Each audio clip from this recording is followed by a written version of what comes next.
celebrating our connection with our pets. This is Animal Radio. Here are your hosts, Hal Abrams and Judy Francis. And let's not forget your dream team.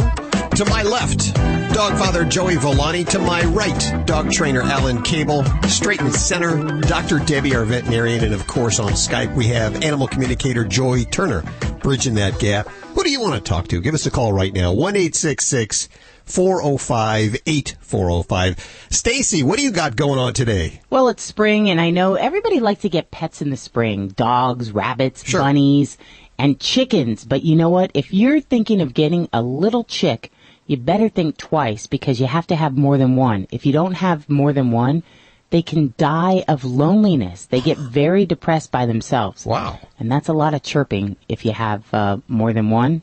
And if you have one that's really stressed out, imagine what your girlfriend's like when she's really pissed off and by herself. Oh, And wow. you're not around. Yeah, the chicken's worse. I'll tell you all about it coming up on Animal Radio News. I'll tell you, Stacy, it sounds like you have some issues you need to work on. No, don't bash our own kind, girlfriend. Not like it's not true there. But then again, what do I know? Because when my wife's alone, I'm not there. You're not around. You're not around. So, Exactly. Yeah. She's blessed. She's grateful. She's having a party. Oh, absolutely. Yeah, we're not pissed off. We're having a blast by ourselves. Let's see, you booked a hell of a show today. By the way, I just want to props up. You were up at 6 a.m. this morning I've been working for hours. to get the show going. I know. I had a lot of last-minute stuff today. Amazing. I pulled it together. You do a phenomenal job. A great show you have lined up for today. We're going to be talking to the guys that are putting together a pilot for a sort of reality sitcom called Animal Control TV. Yeah, it's like, what is that? Reno 911. There you go. Just like that. Just Little like that, but on slapstick. slapstick animal control. Should be hilarious. And they have a Kickstarter campaign, and they wanted to get on Animal Radio to kickstart their Kickstarter campaign. We'll talk to them in just a few minutes. Also, we'll welcome back Dr. Gerald Post, talking about cancer in our pets and how it's not really a death sentence anymore. A lot of people think, if your pet has cancer, that's it. That's it, yep. But they react differently to medicines than humans, and we'll find out more in Much just a better. few minutes. Yeah. Is this true? We're having the cat whisperer on today? Yes, we are. What is it, Michelle Nagelschneider? I think you've got that right. Okay, she'll be talking to your cats in just a few minutes right here at Animal Radio. You pulled this out of the newspaper this morning. I thought that was kind of strange. Yeah, this is in Kalamazoo, Michigan, a place I've never been. Alan, you ever been to Kalamazoo? You've been everywhere. No, I have never been there, but I long to go so desperately. Just for the name alone, don't you think? Just to say I've been to Kalamazoo. Kalamazoo, and it exists. A police officer checking a suspicious parked car was surprised when a deer climbed out of the trunk and ran away. Now, see, I saw that story. The guy was parked there. Yes. He was parked suspiciously, so the cop drove up to him and said, "Hey, pal, what are you doing?" And he said, "Well, I just hit a deer with my car, and he's in the trunk. I'm feeling bad." And the cop says, "Let me see it." So when they opened the trunk, the deer jumped out and ran away. Yeah, he thought the deer was dead, but apparently it survived that accident there. Well, that's a good story. It is a good story. Yeah. As long as he didn't drive to the city and open up the trunk, I hit the deer in the country, and he's in the city now, and he opened the trunk up, It happened to a buddy of mine with an elk. He thought he killed the elk, and he had it on the roof of his truck. And the elk, woke up halfway home and started bouncing around up there. It was pretty funny. gosh. Jeez. Also in the news this morning, this is kind of weird. You think that you could only get rabies from bites from raccoons or Right, rabbit squirrels, animals. even your animals. It's going to scare me. Yeah, this is going to scare you. What is it? You can get it with an organ donation transplant. If you get an organ donated, this happened to a guy in Maryland. He apparently contracted rabies and then donated his kidney And to somebody else. He died, and they didn't know he died They didn't of know it rabies. was rabies. Oh, no. No clue. So I guess he also had donated several parts of his body. So those people, I guess 3 of them are still alive and they're okay, and they're being treated for rabies. So a little more scary stuff. Be careful with your pets and make sure that they don't bring that in. Let's head to the phones, 1-866-405-8405 to talk to the Dream Team. You're listening to Animal Radio. Call the Dream Team now at 1-866-405-8405. Hi, this is Fred Willard on Animal Radio, and I'm begging you, spay and neuter your animals. I'm sitting up and begging. I'll go over and play dead if you want. I'll follow you anywhere you want to go.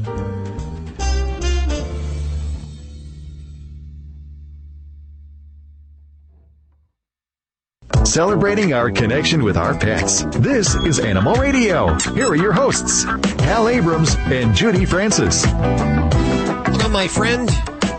Dog trainer Alan Cable, dog father Joey Villani, Dr. Debbie, and animal communicator Joy Turner, all here at this simple little toll-free number. Write it down, 1-866-405-8405. This hour on Animal Radio, we'll be talking to the cat whisperer, Michelle Nagelschneider. I hope I'm pronouncing that right. That's a heck of a name. It is a heck of a name.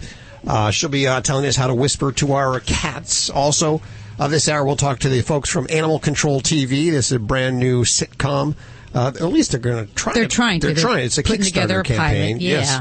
And we'll find out more about that in just a few minutes right here on Animal Radio. Is it cheaper to fly to Chicago or by Nagelschnitzer? Not Nagelschnitzer, it's Nagelschneider. You can go through Nagelschneider. Well, that's close to Giggle Snort, isn't it? Down the street. Stacy off in her own world in her little secluded news booth. What's up? Remember the Fiddler on the Roof where they did that song, "A Blessing on Your Head, Mazel Tov, Mazel Tov"? Oh, yeah. I know. I sound like I could definitely do Broadway, but the Pontiff, what's his name? Pope Francis. He did a blessing too. He didn't sing that song, but it just reminded me of it. Anyway, he did a special blessing that was out of character for him. He called a dog up to get blessed. I'll tell you about it coming up on Animal Radio News. 1-866-405-8405. What was that? I got the hiccups. You're right there, pal. I'm sorry. All right. Give you a good shot on the back or something. Yeah, if you could do that. Jeez, man, almost out of What's the ring. that that flew out there? What I don't was know. that? I think it was my dentures. It was a feather. Let's go to the phones. We have Wendy on the phones for Alan Cable, dog trainer extraordinaire. Hello. Hey, I'm Wendy. glad it was the hiccups and not my phone. Yeah. What's going on in your world? Well, I have this adorable, sweet, lovely year-and-a-half-old golden doodle. He's neutered. And lately, when I take him to the dog park, if he finds a ball, he'll get very possessive of it with the other dogs. It's not his ball. It's another dog's ball. It's one he finds, and he has plenty of toys at home, and he doesn't do that when other dogs come to my house. That's another kind of aggression called possessive aggression. It's when a dog, in the old days when dogs were first becoming dogs, they would compete for everything. They'd compete for their food, and they'd compete for their sleeping place, their mates. They'd compete. Today, dogs often guard their food. Some of them guard where they sleep. Some of them guard their crates. Some of them guard even the beds that their owners sleep in. So when your dog's taking a toy away from another dog and acting aggressive towards that dog, he's taking possession of that toy. And so you probably don't like that. You want him to stop, right? Yeah, because I'm afraid he's going to act aggressive toward, like, a pit bull or something down there, Yeah, take and his toy I don't know away. how to stop him or what to train him or... Well, the simplest thing you can do is keep your dog on a leash at the dog park, okay? And does your dog know the command no bite or give? Have you taught your dog to let go of things? Yeah, okay. I say let go. All right, so what you can do is you can bring your dog to the dog park on a leash, and you can actually elicit the help of another dog owner and take that toy and actually give it to your dog. Give the other dog's toy to your dog, and then give your dog the command no bite. And I believe when you do training, when you do behavior modification with dogs, it's real important to reward them for the behavior that they're doing that you want, and not reward them for negative behavior. When they're not doing what you want, you just pay no attention to them, or you actually, you give them a quick correction, like no, like that. So when the dog lets the toy go, you actually give the dog some praise and turn around and walk the opposite direction very fast away from the toy. And keep practicing that. The next step is to let the other dog walk over and pick up his toy while you've got your dog on the leash. And when he acts calm, when he's acting calm, if he acts kooky, you turn and walk the other direction quickly, giving him a correction. Because as soon as the leash gets taut, he's going to get a major correction in his neck. And that's going to teach him that not only are you in charge, he has to be close to you, pay attention to you, and it's going to get his mind off being possessive of that toy very quickly. And as soon as he starts to calmly behave when other dogs come around and take their toys back or pick up toys, you give him praise, and then you let him off the leash. As soon as he's calm and not possessive, that's when you let him off the leash. Up until that point, you've got to keep him on a leash at the dog park so that you can make those corrections when he acts aggressive and other dogs' toys are around. Yeah, because this is very strange behavior, because when I've socialized him from the day I got him as a puppy, and he used to like to go to the dog park and play with other dogs, but lately all he does is look for lost balls and want to play with me. And then when he's too tired of playing and doesn't want to be around other dogs, he'll take that ball and go off somewhere and guard it. Has anything happened? Anything? Has he been attacked by another dog or frightened by another dog? When he was growing up, because he was smaller, the other dogs, would do what they do, and I would watch very carefully. And he finally one day, these 3 dogs went out at once, and he laid them all out one by one, faster than I've seen a pit bull move. And that's pretty cool. Since then, he hasn't had to protect himself, and he hasn't done that. Well, it's interesting what you say. He hasn't had to protect himself, because you, as the pack leader, you're almost charged with protecting him. So if you're going to let your dog off a leash around other dogs, you have to be prepared to step in. And it's very, very careful. You have to be very careful when you do this, because you don't want to get bitten. But you have to learn to step in and show your dog that, yeah, you're the pack leader. You're going to protect him. Because what that does makes him anxious. When he knows he has to protect you and himself, makes him very anxious. I have another neighbor. I was telling a neighbor story before, and he was watching 3 dogs here in the neighborhood. And the dogs were literally having their way with him. They were jumping all over him, and so he called me up on the phone, and I went over there, and basically every time they tried to jump on him, I just took the space away, just walked forcefully right into the dog and said, no, down.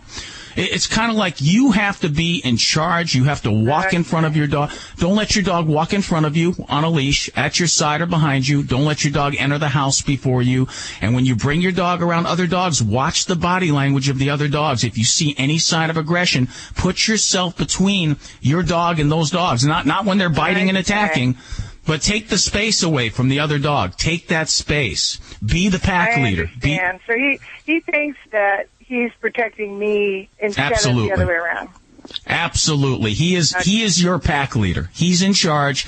And because dogs are not meant to be the pack leader, it makes them anxious. It makes them fearful. Understand. You have to be the pack leader.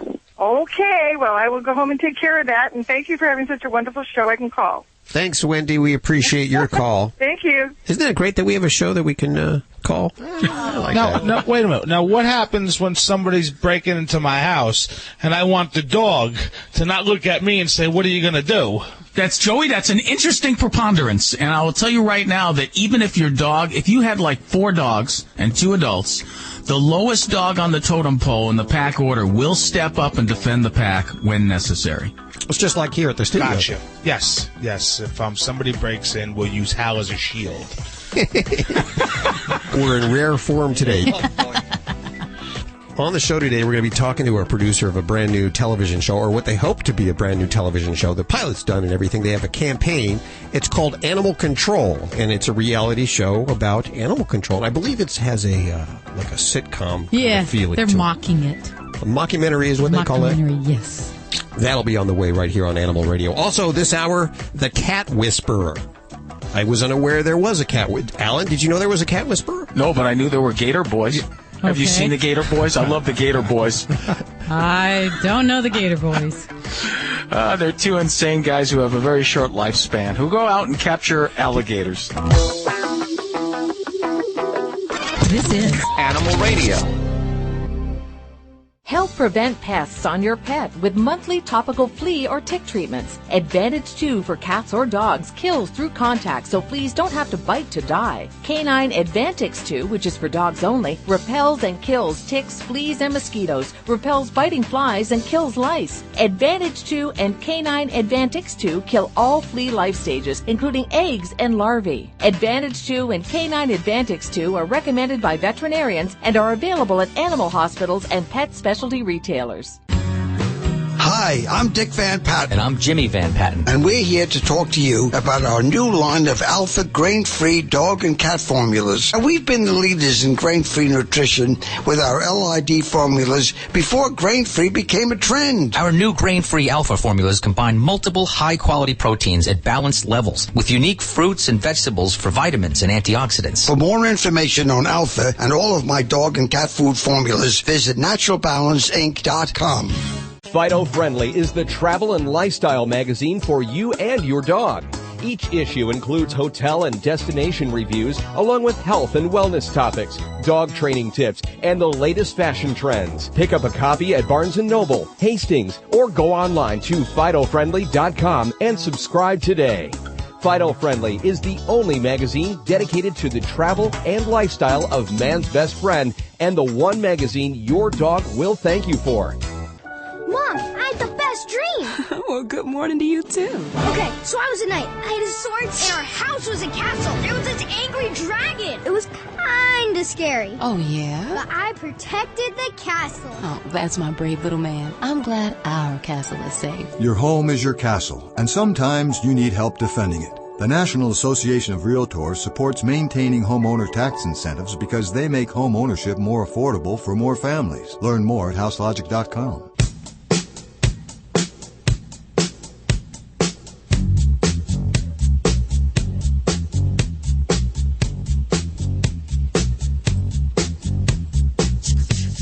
Animal Radio. Losing my voice. I was going to say, do you want a sip of water there? Thank you. Much better.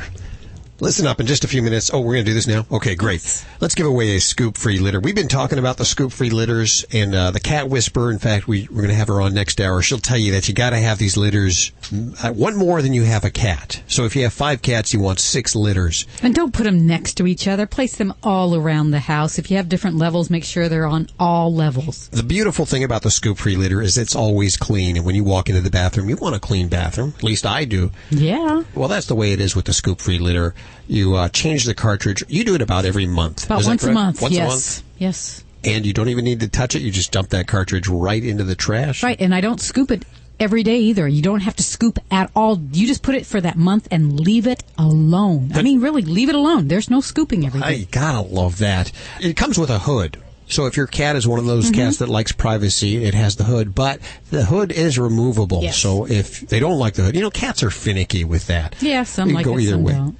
It also has the health counter, which tracks the frequency of your cat's litter box usage. It helps monitor their health that way, finding out if they're going too much, maybe a urinary infection, if they're always going. The Scoop-Free litter is available at scoopfree.com. Let's go ahead and give one away right now at 1-866-405-8405. Includes a 90-day money-back guarantee and a 1-year limited product warranty. It's the Scoop-Free litter.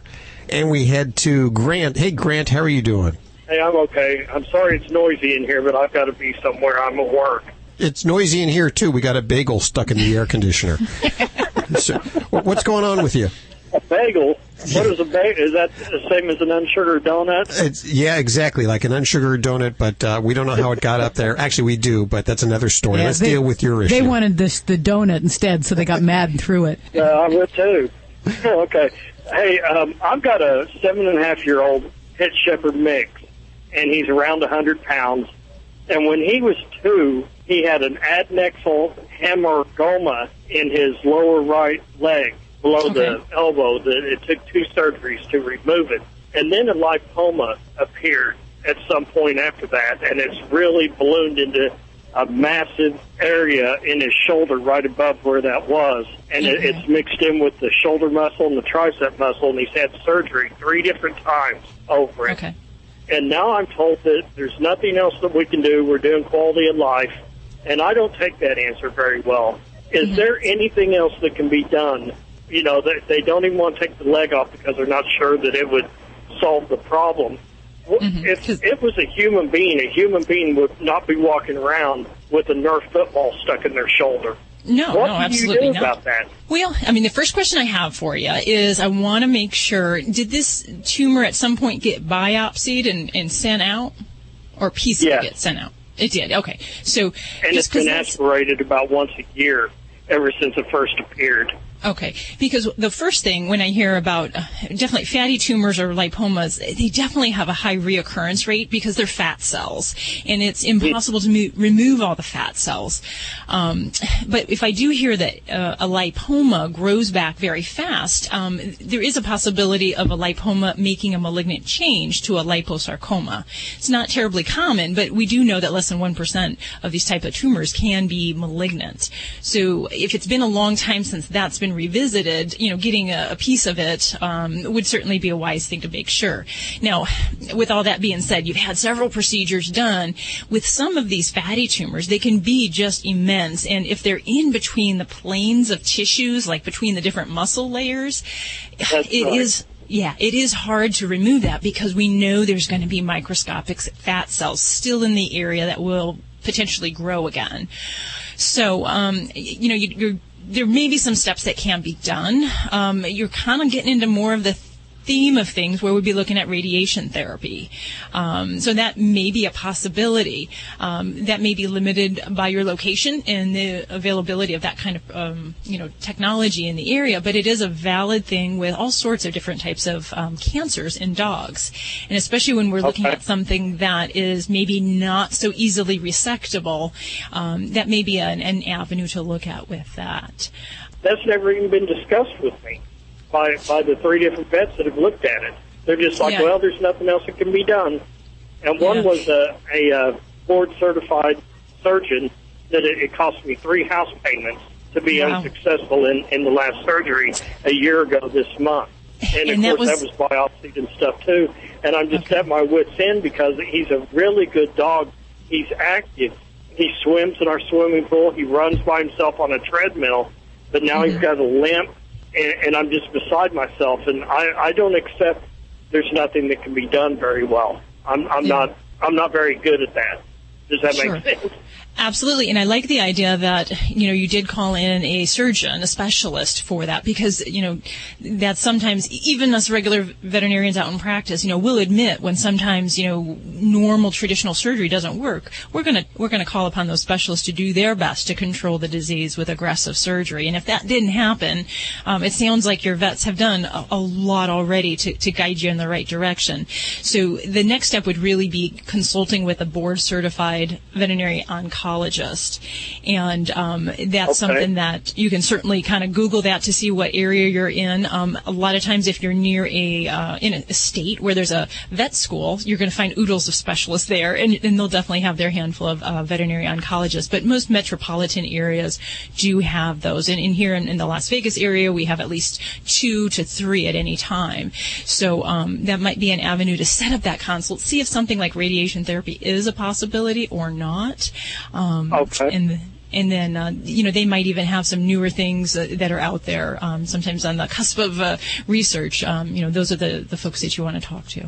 We have a teaching hospital, through Oklahoma State. I live in Tulsa, and they're running our animal shelter in our city. They're practicing their spays and neuters and all that kind of stuff on our animal shelter, trying to get down the euthanization rate. They've cut that in half, 15,000 to 7,000 a year. And maybe that's something that I could do. Maybe I could call Oklahoma State and ask them, hey, is there anything that could be done? Can y'all help me? And see, that hasn't never been even discussed with me. I've just been told we've done all we can do. We're sorry. Yeah, well, I wish I had more clients like you, because I have people come in with tumors the size of basketballs coming off a dog's sides, and they're like, can you cut it off? And sometimes even surgery can't remove all of these things. If it's a lipoma, that's good, because those kind of tumors, we're not necessarily worried that they're going to spread to distant parts of the body. So that certainly is in your favor there. So. Well, I'm going to do that. I really appreciate your time. And I've spent a fortune on him.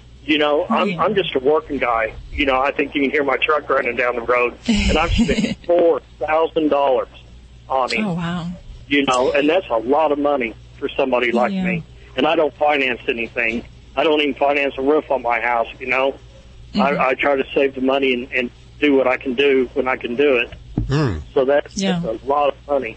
Yeah, you've done a fabulous job with him, and I definitely embrace your passion, because I'm that same kind of person. And if I didn't have opportunities for my dog's cancer here or in my environment, I was prepared to drive out of state.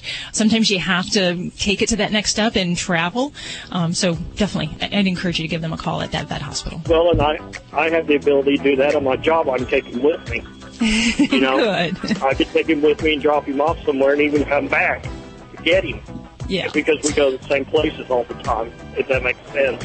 I'm going to explore that. I really appreciate your time. Okay. Well, great. Well, good luck with that. Let me know if anything works out in that avenue.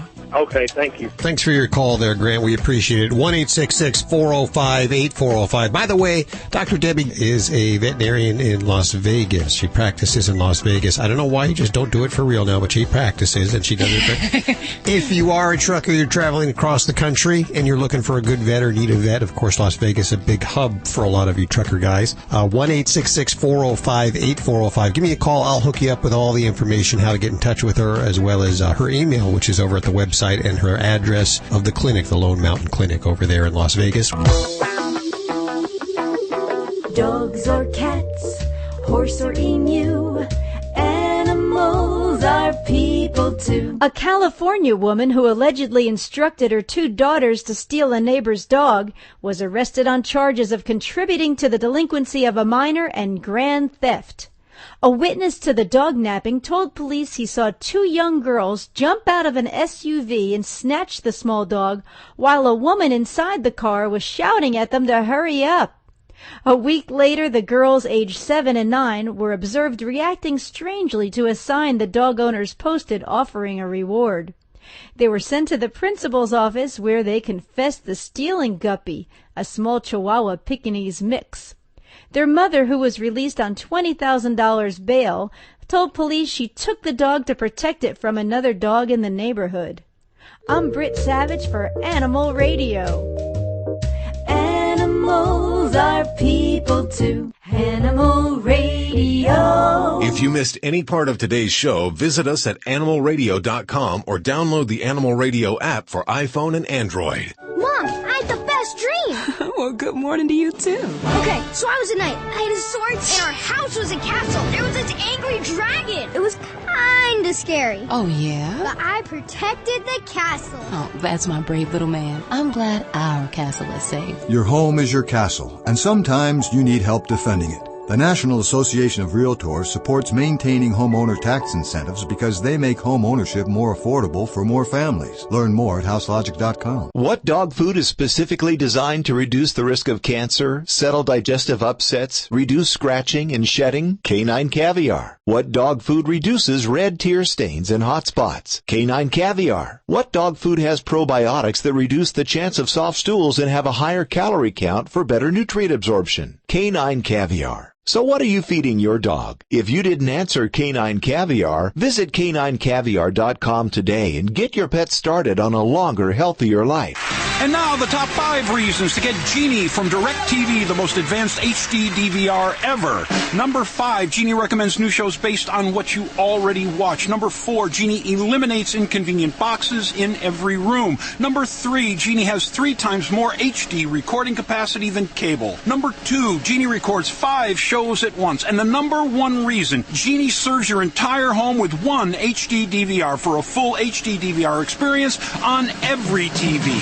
Call now and get a free upgrade to Genie, plus lock in your savings for 2 years. Packages start at $29.99 a month. Call 800-399-5101 now and get 47 channels of HBO, Starz, Cinemax, Showtime free for 3 months. That's 800-399-5101. DirecTV client or an RVU-enabled TV device required for each additional room. Additional advanced receiver fees apply. 3 times more claim is based on 1 Genie HD DVR setup. Offer requires 24-month agreement and entertainment package or above. First year savings on entertainment is $25 a month. Second year savings is $10 a month. $29.99 package not eligible. Offers end 2613. New approved customers only. Lease required. Other conditions apply. Call for details.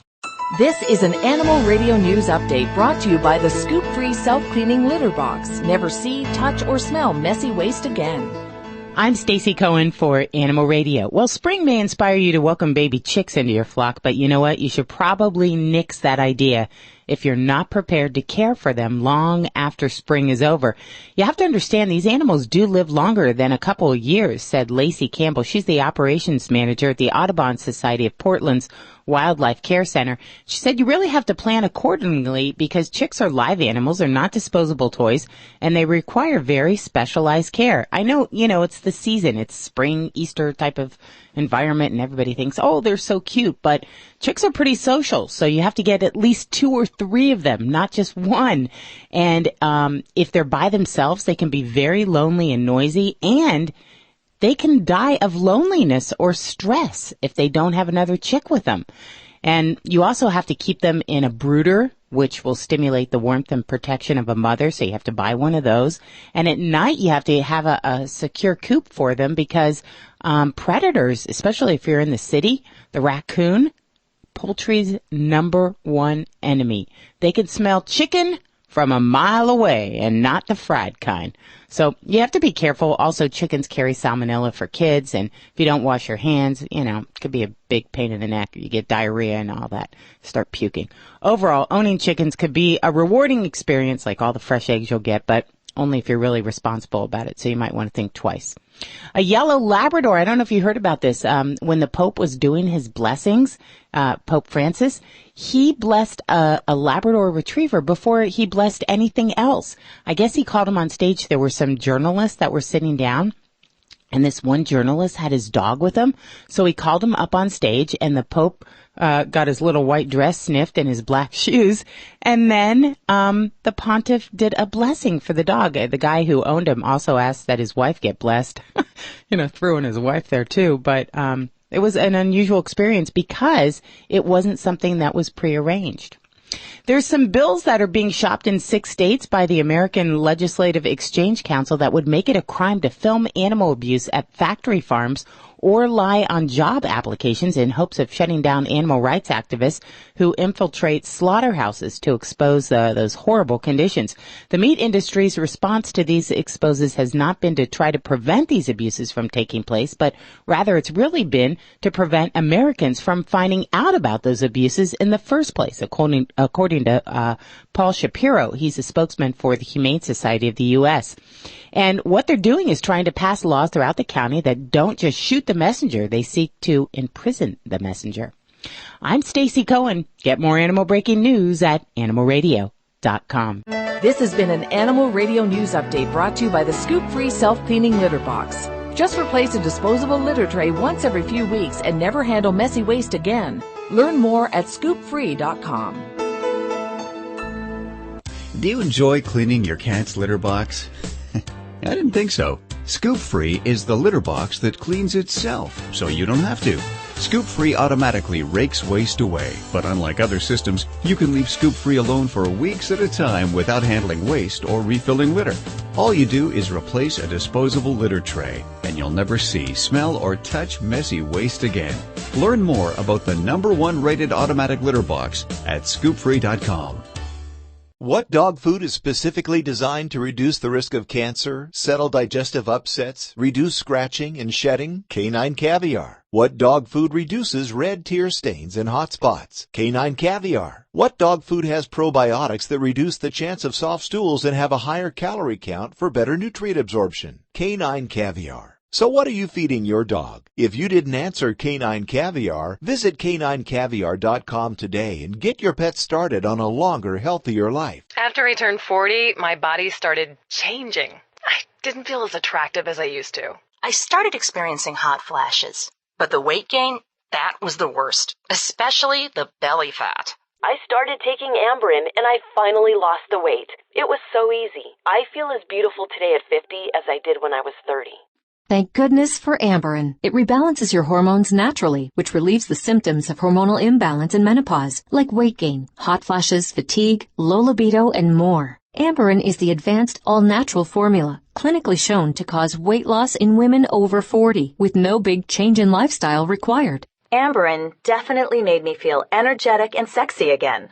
For a limited time, you can try Amberin risk-free and get a 30-day supply free. Free supplies are limited, so be one of the first callers right now at 1-800-417-0351. That's 1-800-417-0351. 1-800-417-0351.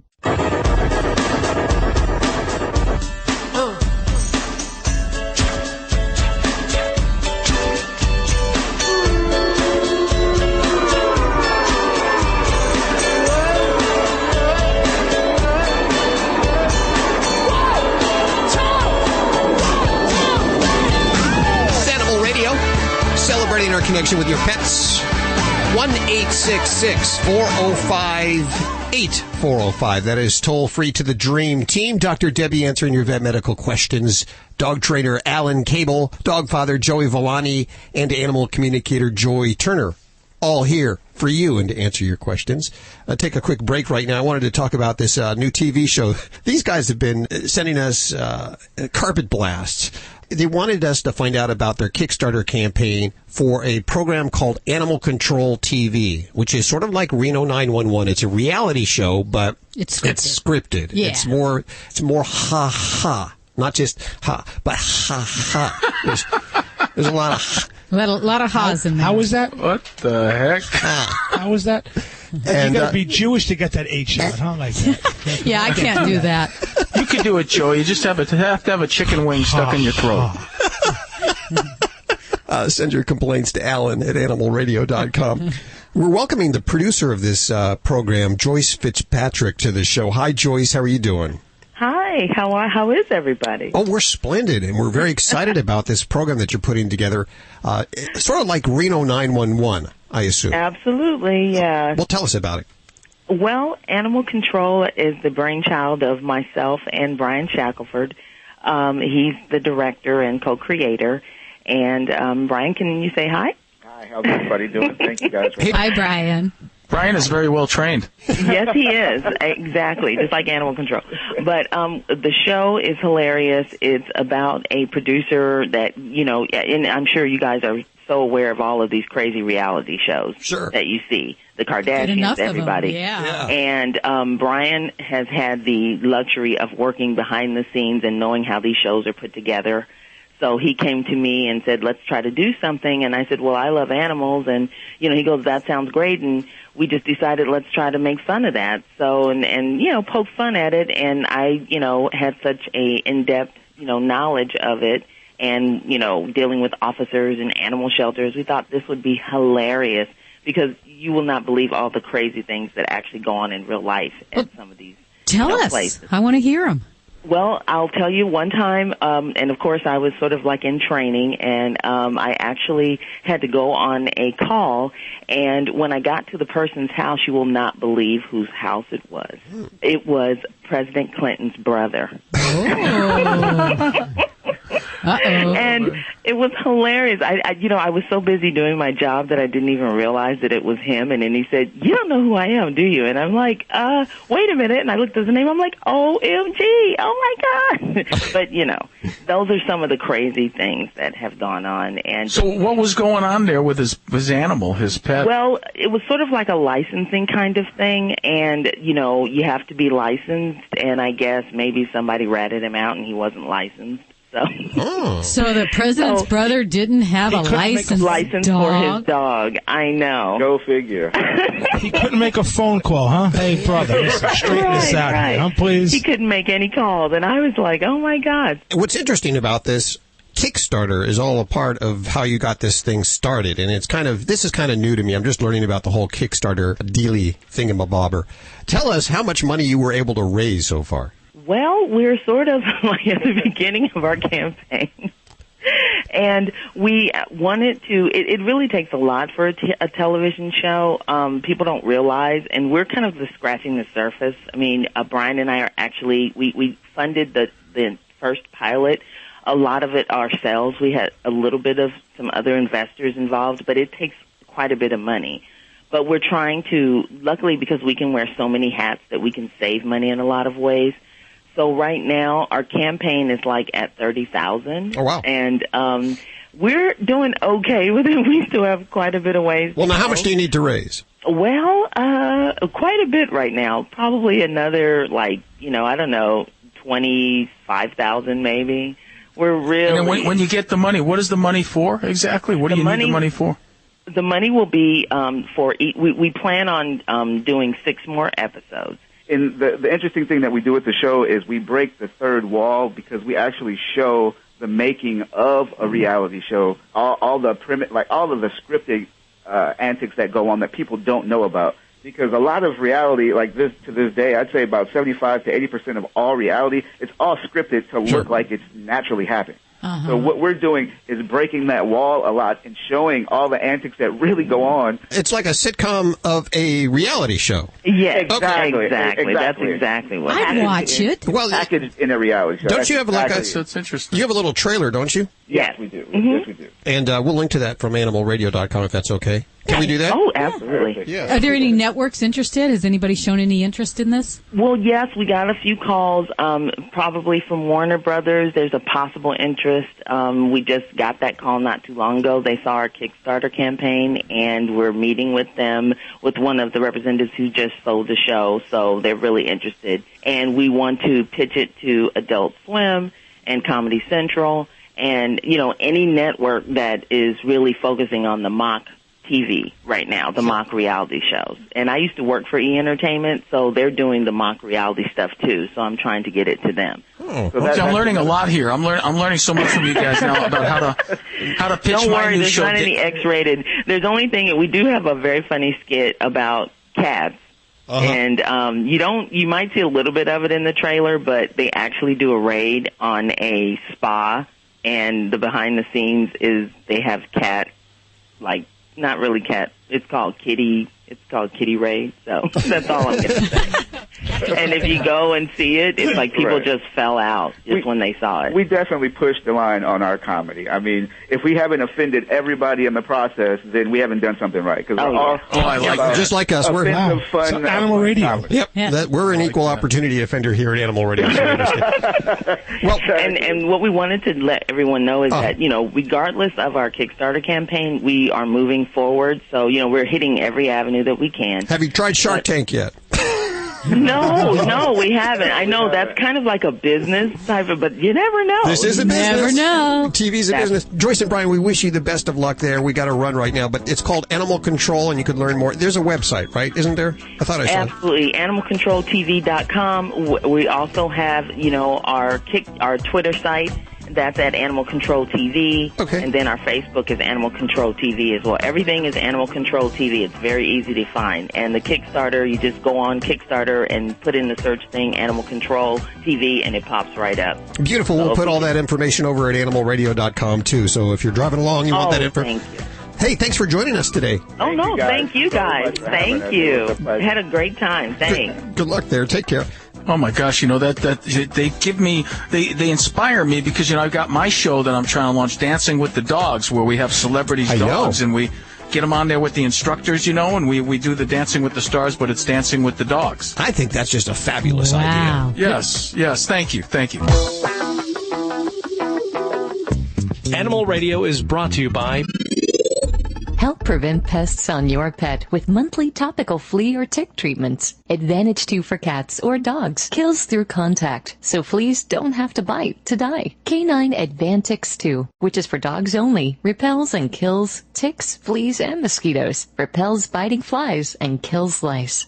Hi, this is Jenna Fisher on Animal Radio. Please spay and neuter your animals. You're listening to Animal Radio. Call the Dream Team now at 1-866-405-8405.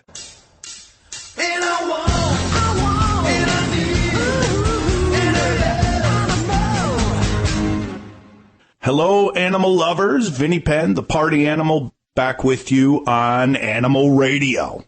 All right. So recently I did the tried and true horse and buggy ride for, I don't know, I'd say the 7th or 8th time in my life. I remember the first time I did the horse and buggy ride. Of course, it was in New York. And as a little boy, it was just a real coup for me. Maybe I was in a cowboy phase and I don't remember. I don't know.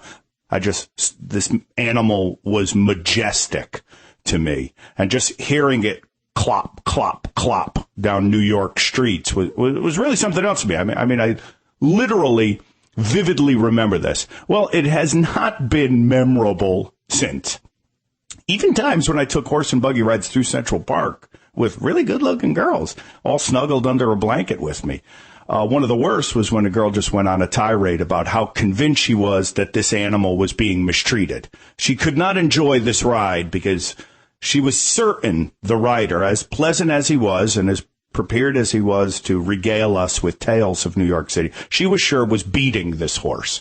Or at the very least, the horse just wasn't happy with its present employment. I don't know. It ruined it for me. One, because I didn't, I certainly wouldn't want to believe that to be true. I'm an animal lover, as all of you are who are tuned in here. And two, because I knew then that this wasn't really turning her on and nothing good was going to happen afterwards, or what I'd really hoped for, during. And every other time since then, in a romantic sense, the woman's never really been all that taken by the scenes or the horse ride or anything. Plus, the riders kind of never shut up. The most recent one was in Mystic, Connecticut, at a place called the Mystic Seaport, for those of you who might be so interested. A lot of history there. It's a really beautiful part of Connecticut. And again, as I said, a lot of history and just a day of fun to be had there. And what's really cool about the horse and buggy ride we did there was we went with my sister, my brother-in-law, the missus, and all of the kids. So you had 4 cousins. You had 2 sets of cousins on the ride. My sister and my wife spent the entire ride discussing where they would have dinner. Even though we were 20 minutes out of lunch, they were already discussing, should we go? Should it be seafood? Do you think that the kids might want pizza? They spent the entire ride discussing what was next on the menu. My brother-in-law enjoyed it at the very least because he's a history buff. And as I've said, that's Mystic is just entrenched in history.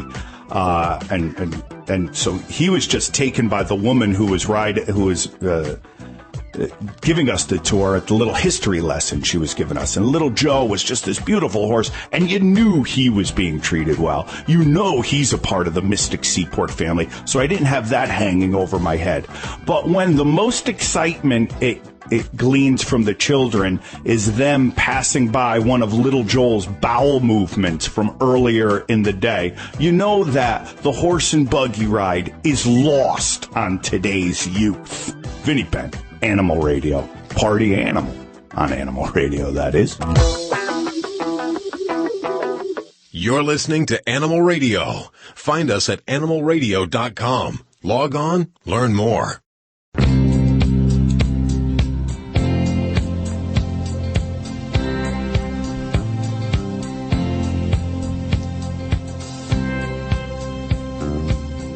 It's Animal Radio.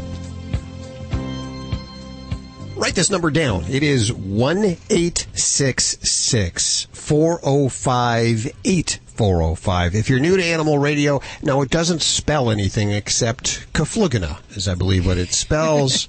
Nothing, but it does have a little ring to it. 1-866-405-8405. This portion of Animal Radio brought to you by Stella and Chewy's. Natural goodness for dogs, made with raw USDA inspected meat, raised naturally, no added hormones, no antibiotics, at the official food of Ladybug, the studio stunt dog. Find out more about Stella and Chewy's at stellaandchewy's.com.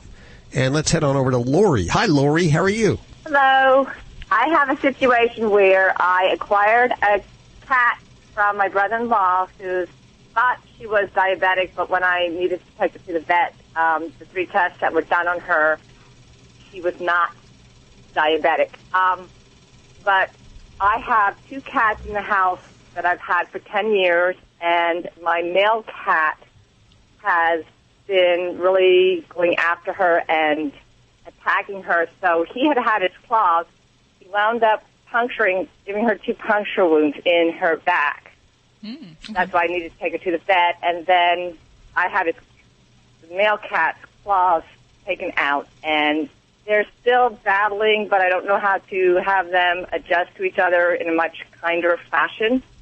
Okay, so they've been together for 10 years? My male has 10 years. My brother-in-law just gave me his cat in December, at the end of December. Okay.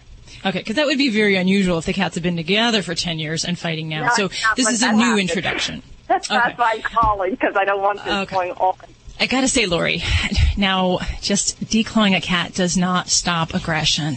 So don't let anybody tell you that declawing a cat is going to stop them from fighting with another cat. We have to get to the root of the problem here. And I knew that. I just didn't want her injured, and he's now an indoor cat, so he didn't really need his claws. I thought I'd have to eliminate that. So both of these kitties are inside? Yes, they are now all inside. I used to live on a farm. They used to be all outside on a farm, my male and female, and then when I moved into town, I would take my male back home to the farm for the summers to do mouse hunting for my mom, and then that no longer happened, so he's now in the house. Okay. All right. So, so these kitties have been together since December. How do they always fight? Do they get along in harmony at any times of the day? They fight primarily when it's nighttime, but I know there are periods during the day when my male cat, whose name is Lola, will go after Brandy's one that my brother-in-law gave me. All right. Well, so you said your other kitty checked out for diabetes fine, so that's not on the table at all. So we don't have that going on, correct? Correct. Okay. All right. Well, a couple of things that we're going to want to do. When we introduce cats like this, we just kind of throw them together and hope that all goes well. Sometimes it does. But when it doesn't, it's really important to take 2 steps, 3 steps, 4 steps backwards. And that really means that giving the kitties their individual space. And if there's daily altercations that are going on, then they are definitely not ready to be together. And this can be hard to accomplish in some households. But to really have these kitties separated, when we can put them in together in a controlled environment where preferably we try to pair the presence of the 2 cats together with something really favorable like food. So we try not to leave food out and freely accessible, and we put it down when the other cat's around. So in some households, what you can do is put a closed door. 1 cat's on one side, 1 cat's on the other. Their food gets presented at that door interface, and they can smell each other. They know the other cat's there, but the food becomes a positive association with just the near presence of that other cat. So that's kind of going back to square one. When cats are fighting and not getting along, some cats you got to really separate them for a day or even a couple days. Some cats even up to 5 days, because they're so vigilant. They're so kind of stoked up that the sight of that other cat within those few days really triggers the escalation of the altercation again. So you have to kind of keep that in mind and kind of know your cat's behavior. If your one cat is always agitated, looking and hunting for the other cat, he needs a break. He thinks that that's what he's got to do to ensure his home is safe. So keeping them separated and then doing a controlled reintroduction is really the way that we can gradually help these guys along. The next thing is that we have to make sure that we have ample resources for cats. And sometimes they will have territorial disputes over litter boxes, nesting sites, bedding sites, food and water. So for 2 cats, we really ought to have 3 litter sites in this house, and we need to have at least 2 different feeding stations in different areas. Height is the way that cats get away from the world. So we want cat trees, we want perches by the windows in multiple locations so the kitties can have their places to go. And then the next step, that before we start getting into the heavy duty things like drugs, is that I like to use cat pheromones, which are the scent hormones that are the kitty calming hormone. And those are available in sprays, diffusers, and it can help. It's not a cure-all by itself, but it can certainly help with some of these environmental changes in making it more workable for these kitties to get along. And then the other important thing that I'll mention, Lori, is that if you do catch your cats where he's starting to get vigilant, he's starting to stalk her, he's starting to kind of go after her, you don't want to yell at him and punish him in any way. That actually can kind of make him more jazzed up and make things worse. So we do look for distractions, and we look for things that he can do as an alternative. So sometimes we'll use like noisemakers. Sometimes it's something as shaking a can of Pounce treats and just having him go towards another direction, but really to try to just avoid and prevent those situations and not to make anyone feel bad about it, because they're doing what they do. And cats, cats are funny. I always say it's kind of like, college-age girls sharing a dorm room.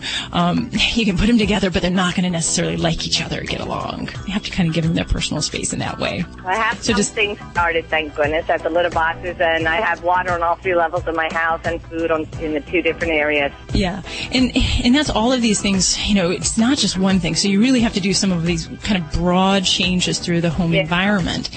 And I mentioned drugs as the last therapy because, you know, we can be popping pills into him, and it doesn't necessarily change the environment. And for cats, that's really a big thing. Some great things to kind of redirect that predatory drive that he's now putting on the other kitty, or to get some of these great interactive toys. Frolic Cat, for one, makes a lot of neat things that'll keep his attention. So where he can chase, you know, a little mouse that's going around, laser tag toys, things like that, where, you know, it really gives him an outlet to be a cat and to be a predatory cat. We just got a call from Blair, and she wanted to know more about Dr. Debbie's books. She has a pug and thought she heard Dr. Debbie say that she has a book on pugs. Yes, she does. Yorkshire Terrier, Shih Tzus, Mini Schnauzers, and pugs. How to be your dog's best friend. Great writing, by the way.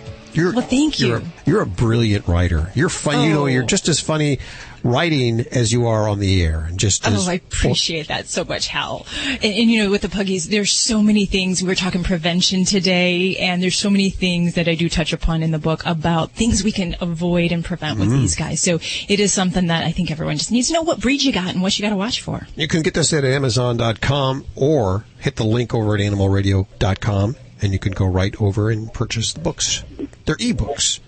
And let's head over to Stephanie. Hey, Stephanie, how are you doing? Hi, how are you guys? Good. Where are you calling from today? I'm calling from Houston, Texas.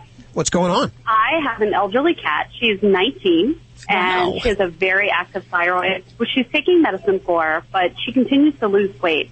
And I was wondering if you had some tips on what I could feed her to keep the weight up. Wow, I have to commend you. 19 years old. Holy moly. Yes, and she gets around really well. She hops around, she runs around, but again, she's just losing weight. And we're afraid if we up the dosage that could impact, I guess, her liver function. Potentially more her kidneys. Or kidneys, I'm sorry. That's probably it. Yeah. With cats with high thyroid levels, there's a lot of different ways to tackle this. And in a cat of her age, you know, medication's probably the most direct way. Although there is a diet that is actually very iodine restricted, that for some cats that can work wonderfully without the need of shoving pills down their throat. Okay. So, and if she's a sole cat in the home, that's a great option. It gets a little bit more tricky if you got multiple cats, making sure they don't eat this or they get their own food. But the challenge is when we have a high thyroid, we have to balance that with the kidneys because they're kind of on what I call a teeter-totter. So sometimes when we're treating a high thyroid level, we may get that in control and actually uncover that the kitty has kidney disease. So it doesn't necessarily cause a kidney problem, but it just means that we're kind of unmasking that and we're discovering she has 2 conditions and we're just going to pick the worst of 2 evils and try to balance those out. So for me, I like to try to get these kitties' thyroid levels as best in control as we can without jeopardizing those kidneys. The problem will be is that if you're having trouble getting her to gain weight, it may be the greatest indicator that her disease is not well controlled. So you could shove, I shouldn't say chocolate, that's not good. You can shove high-calorie food in front of her, and she may eat it and eat it and eat it, and she's not going to put that weight on if her metabolism is still racing to that of a high thyroid cat. She just can't put the weight on. So I don't know if do you know where her numbers are at all as far as with her thyroid level? You know, they thought that they were okay right now, and they thought the kidney function was good as well. So both of those 2 were in balance the last time that we checked it. But there just seems to be a continued weight loss. And she's really old, and don't think that I don't take that into account, but... Yeah. And that's where, for me, I look at the ongoing diseases that could be going on. So for kidneys are to a degree where that's actually showing up on blood work, that may also be affecting her ability to put weight on, because cats with chronic kidney disease definitely have sometimes suppressed appetites and weight loss. So for me, I would say that one of the most appropriate diets is to keep her kidneys in mind and go with one that's going to be a high-fat but kidney-based diet. So check with your veterinarian what brands they carry in their office. But for a cat with chronic kidney disease would be the best diet that I might look at for a kitty like yours. The other kind of diseases that are out floating around there in a cat that's over 15, and certainly 19, it's on the radar, can be some of the different intestinal diseases. Inflammatory bowel disease and GI-based lymphoma are possibilities, especially if we've got, blood work looking pretty decent, we've got all our other conditions controlled, and we're still dropping weight. So that might be a thought as well. It's not unheard of if your vet is thinking along those lines. Sometimes there's palliative things that we might use that can be used to treat that under the assumption, because we're not necessarily saying going for a biopsy in a 19-year-old cat, but if it seems indicated for something like prednisone, if they suspect something like that, that might be a therapy that could help keep her weight on and to address those other conditions that could be present. So no simple, easy fix. I hope that helps your baby out. Thank you. Celebrating our connection with our pets. This is Animal Radio. Here are your hosts, Hal Abrams and Judy Francis. It's a big, big show today. Sometime this hour, Joey Villani will try his hand at comedy with a pet-related, grooming-related joke. And it's very hard to find something that's related to both of those, but you've worked many, many hours to find something that's truly appropriate. Unfortunately, Joey will not get to tell that joke. Jay Leno is now replacing him. Besides Joey's joke, the cat whisperer. Do you know what they tell the cat whisperer? What? Speak up.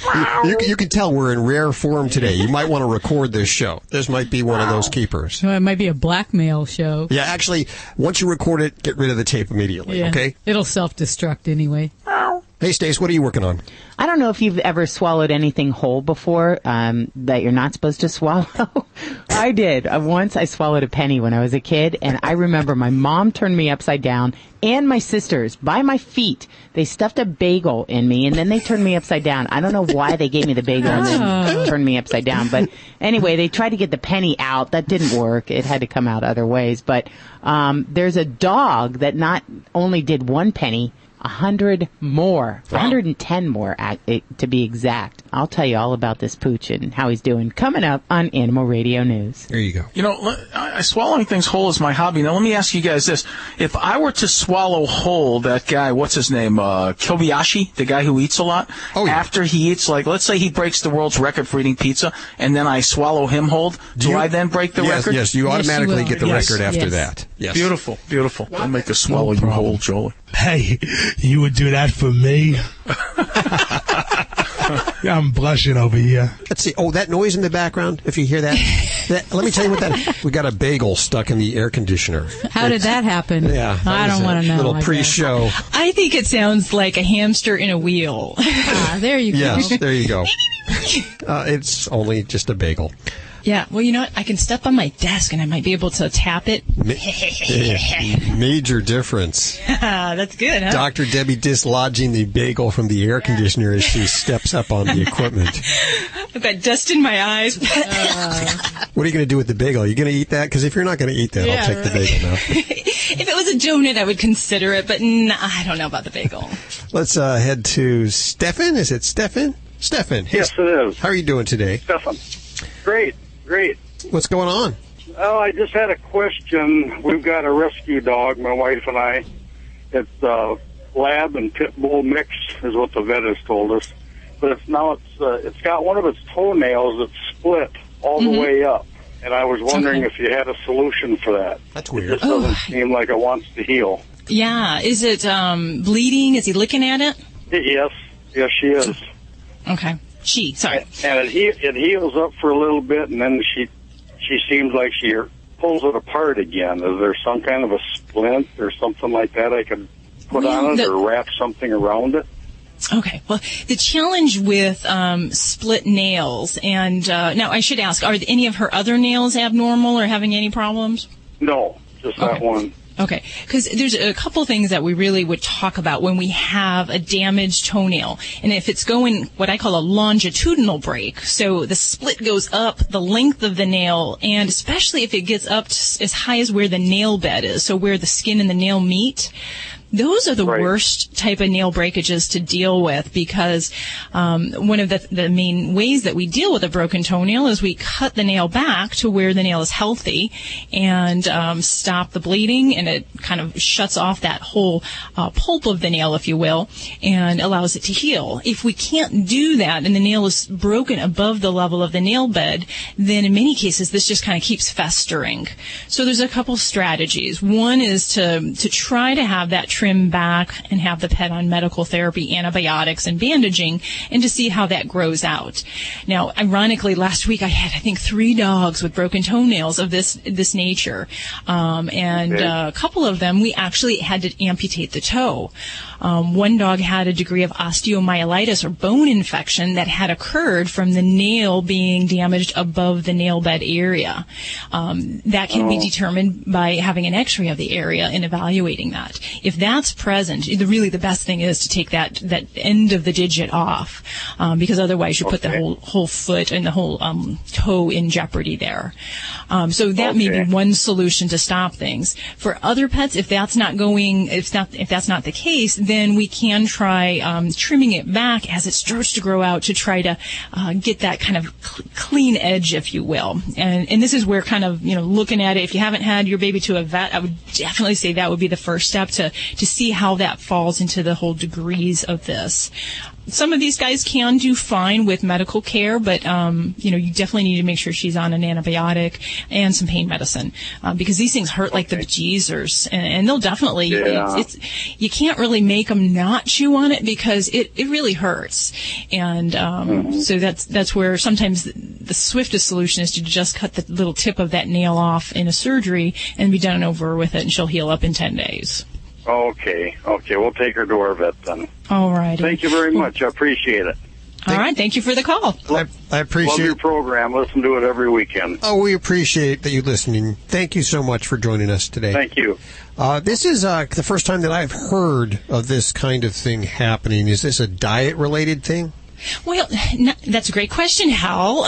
In many cases, it's just kind of a function of a very vigorous, active dog and just a bad accident. They snag it in something in the yard. Sometimes it's from long toenails, so we always want to make sure the nails are kept short. There are some dogs that this kind of break or them not healing from the break may alert us to something like cancer in the toe. So that is a possibility. And then there's even some unusual immune problems in the nail that can occur. So that's why I was asking him if he had other toenails that were affected, because sometimes brittle, broken nails that happen all over the toes can be a symptom of a problem that we really need to diagnose and address in a whole body type nature. Okay. What he told me before we went on air is that it was an accident. I guess his dog was climbing or digging or something and injured it. Okay. Well, that's the best case scenario, and is hopefully there's not bone infection set in, and that can be dealt with most easily. We are just around the corner from News with Stacey Cohn. What do you got? Americans are overweight, and it's one of the top problems in the United States, but it's becoming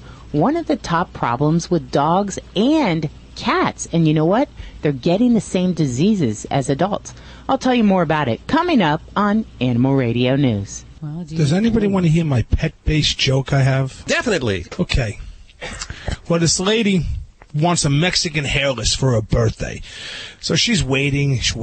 Birthday comes up. Her boyfriend comes in, and her boyfriend has the schnauzer. And she's upset, but you know what? It's a dog. She's happy, but she's upset. But she's looking at the dog, and she says, you know what? Honestly, if I take all the hair off of this dog, it'll probably look like a Mexican hairless. So what she does is she figures that if she gets on a Harley and drives down to the local drugstore, she can go get some hair remover. So she gets on her bike, starts it up, goes to the drugstore. Comes in, she's looking around, she doesn't see any hair remover, so she figured, let me ask the pharmacist here. So she goes to the pharmacist, hey, do you have any hair remover? He goes, hold on one second, let me go get it. So he goes in the back, he comes out with this can, puts it down, and he goes, okay, let me just tell you something about this. It's pretty strong. So if you're going to use it on your legs, you got to be careful. She goes, nope, it's not for my legs. Okay, well, if you're going to put it under your arms, the same thing. It's not for under my arms, it's for my schnauzer. He goes, lady, you put that stuff on your schnauzer, you won't ride that Harley for a month. There you go. Come on, it was better than that. So we got a laugh machine, anything in the studio? He didn't like the response. The response was not appropriate. No, the response was bad. Tough room. For dogs, like people, arthritis is the most common health problem, and joints are stressed even more with increased activity in spring. FlexRx is a new way to safely and effectively treat canine joint health problems. All natural FlexRx doesn't mask symptoms like other products. It's clinically proven to restore healthy joint function. With FlexRx, your dogs can enjoy an improved quality of life they've earned and deserve.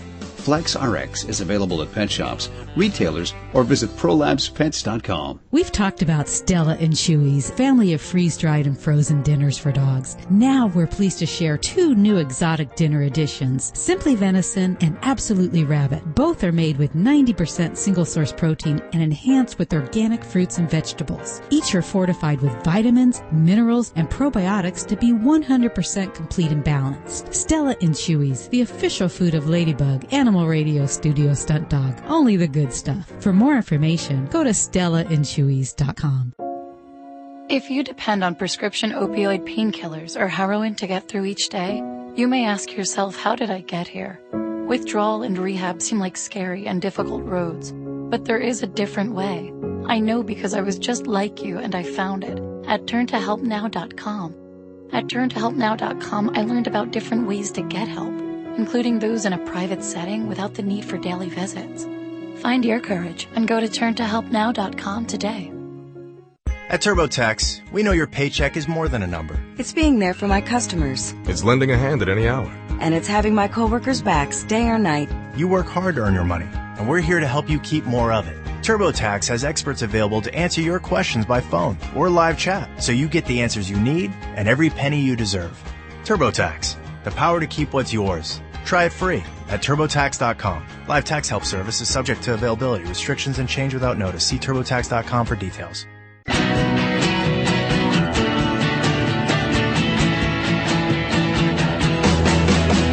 You're listening to Animal Radio.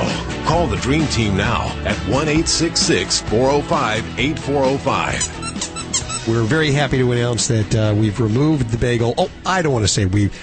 Oh, Dr. come on, I get it. Dr. Debbie removed the bagel from the air conditioner. Actually got up on top of the equipment and reached up there and He's removed still coughing. Let's hit the phones. We have Tammy on the phone. Hi, Tammy. How are you doing? I'm fine, thank you. How are you? Save us. I'm trying. You guys are having a good time, though, without me, so I'll do the best I can. What's going on? Hey, I have a 1-year-old boxer. Actually, he's one of 3 boxers, and every time I come home and let him out of the crate, he attacks me with so much excitement. I mean, I don't know what to do. What do you do? Well, I ignore him. I turn my back to him, to which he just jumps all over the backside of me. That's perfect that you do that. I tell him no, and I put my hand flat out in front of his face. That does absolutely nothing. He's just so excited. Okay. Let's talk. Yeah, and you know what? That's pretty common. And I always tell people when they come home to ignore their dog for the first 15 or 20 minutes, and when they leave, they should ignore their dog for the first 15 or 20 minutes, because we talk about triggers. And when you leave the house, there are certain things you do that let your dog know that you're leaving, and that gets them cranked up on the juice, I like to call it. And young dogs, they get cranked up on the juice big time. And so since dogs don't talk, we have to communicate with our bodies. That's what they learn. So you turning your back on them is perfect, and you've got to keep doing that. It won't work instantly. A lot of people think, oh, that didn't work, I got to try something else. But turning your back on your dog, ignoring your dog when he's doing things that you don't like, is a great way to teach your dog to do things that you do like. That's what you want to do. Usually when a dog jumps on you or he doesn't walk on the leash properly, it's not because, he wants to be bad. It's because you haven't taught him that you don't want him to do that. And the best way, again, to teach him is to ignore him. So what I want you to do is when you come home, don't let him out of the crate. Just go about your business. Don't talk to him. Don't look at him. And it's very hard for humans not to talk. We want to talk. That's how we communicate. Dogs don't talk. They just watch you. So I always tell my kids, I love being with the dog because he doesn't talk. Because my kids talk and talk and they never say anything. They just keep talking. So when you come home, ignore him for 15 minutes. Let him out of the kennel. If he's probably not going to be as excited because he's got 15 minutes to calm down. He's going to start to learn that when you come home, you're not going to let him out of the kennel right away, and only let him out when he's calm. Then you let him out. If he jumps on you, turn your back on him and pay no attention to him. And it might take a week, 2 weeks, 3 weeks, a month before he starts to figure out, okay, I'm not getting any attention anymore for jumping on her. Then when he sits down and he's calm, that's when you give him attention. Remember, that's a very important rule. Only give your dog attention when he's doing what you want him to do. Never give him attention when he's doing what you don't want him to do because it confuses him. Look at it from the dog's point of view. If he jumps on you and gets attention, even if it's negative attention, well, he's going to keep jumping on you.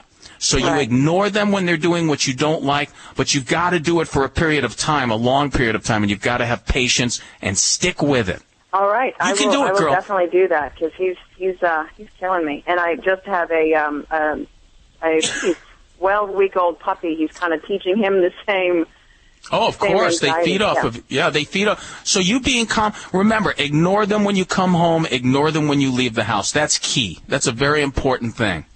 Okay, so before we leave, we put them in their crates and then just kind of like hang out here and then go? Yep. Yes, put them in their crates 15 minutes to a half hour before you leave, or else that will be a trigger. So what you do is you put them in the crates sometimes when you're not even leaving.